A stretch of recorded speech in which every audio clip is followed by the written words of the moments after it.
Do you remember the last time someone sang you a lullaby? Most of us probably don't, because it happened when we were still quite young.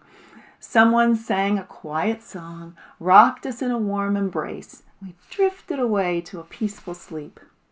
As a mother, I remember the quiet solitude of that wonderful task, watching my babies close their eyes, feeling them relax in my arms, and hearing their breathing take on a calm rhythm. They fell asleep without a care in the world, knowing we would be there when they woke again to provide them with everything they need. As we grow up, it's a little different. It's up to us to put ourselves to sleep. And with everything going on in the world right now, it's no surprise that people are having a hard time sleeping. Our regular patterns of life are changing.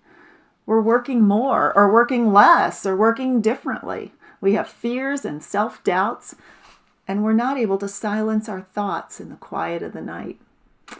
What can we do to fix things? What's happening to this world? Why, God? Why?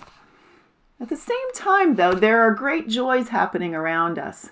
New babies, new weddings, new homes, winter turning to spring, and now spring turning to summer, and so many acts of generous kindness.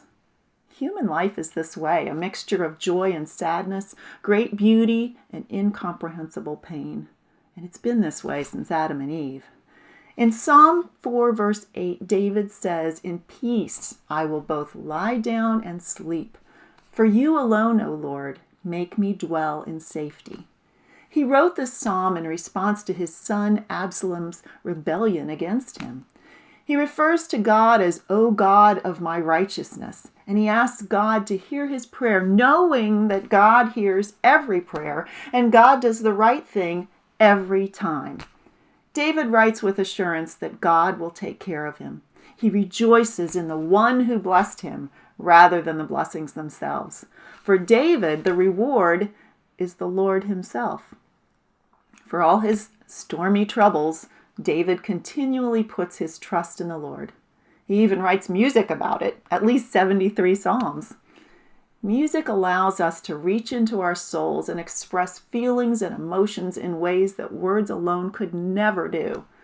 Along with serving as minister of music at St. Andrew, which I love, I have the added blessing of singing in the Baltimore Choral Arts Society, and some of my dearest friends are musicians in the chorus.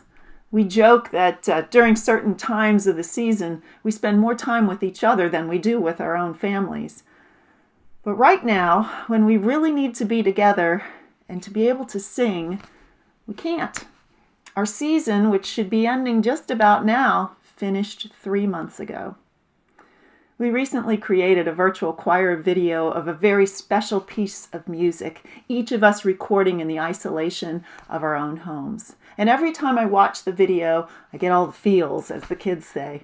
I see my friends' faces and I hear our voices blending together, singing comforting and familiar words. And for just a moment, we're standing on that stage and singing together again as one voice.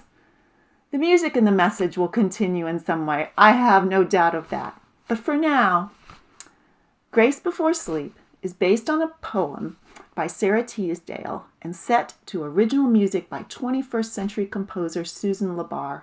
And the end says, "Each one of us has walked through storm and fled the wolves along the road, but here the hearth is wide and warm.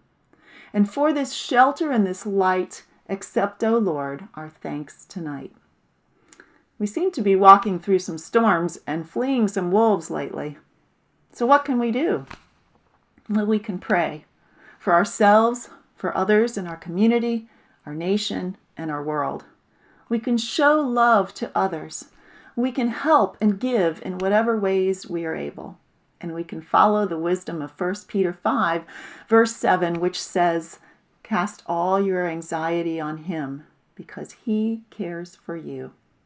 Then thank God for the warmth of his loving shelter, and like David, lie down in peace and sleep, secure in the knowledge that, as Pastor Mark often says, God's got this. I pray that you will be blessed by the Baltimore Choral Arts Society virtual performance of Grace Before Sleep under the direction of Anthony Blake Clark. Sleep well.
For